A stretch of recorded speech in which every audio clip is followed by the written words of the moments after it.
رسول اکرم صلی اللہ علیہ وسلم نے جب وضو کیا ہے تو سب سے پہلے ہاتھ دھوئے ہیں۔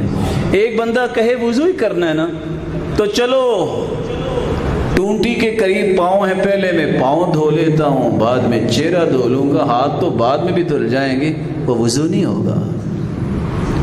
نماز ہی پڑھنی ہے، اٹھ کے کھڑے ہو کے جو پڑھنی ہے، پہلے بیٹھے بیٹھے میں سجدے کر لیتا ہوں، بعد میں رکوع کر لوں گا تو قیام آخر میں کر لوں گا، کام تو وہی ہے، لیکن یہ سنت کی نماز نہیں ہوگی، کیونکہ محمد کریم نے ایسی نماز نہ پڑھائی ہے، نہ پڑھی ہے، نہ سکھائی ہے۔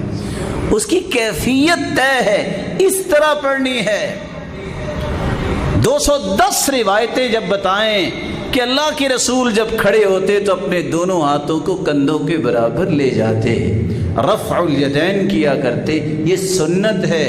ایک ایک انگلی اٹھانے کی نیکیاں ملتی ہیں، یہ 10 نیکیاں ملتی ہیں، اور نیکیوں کے ساتھ یہ اللہ کے رسول کا طریقہ ہے۔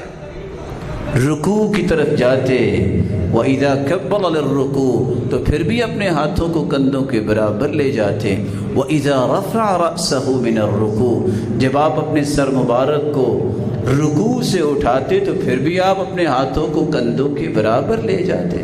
اور دوسری روایت کے الفاظ ہیں وَإِذَا قَامَ مِنَ الرَّكْعَتَيْنِ جب 2 رکعتوں کے بعد تیسری رکعت کے لیے آپ اٹھتے تو اپنے دونوں ہاتھوں کو کندھوں کے برابر لے جاتے۔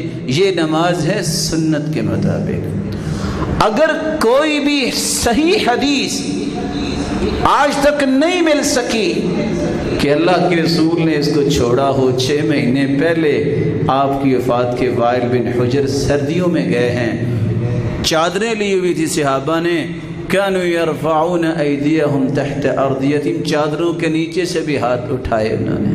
اور تلخیص الحبیر کی روایت ہے فما زالت تلک الصلاة حتی لقی اللہ زندگی کی آخری نماز تک اللہ کے رسول نے ہاتھ اٹھا کے نماز پڑھی ہے۔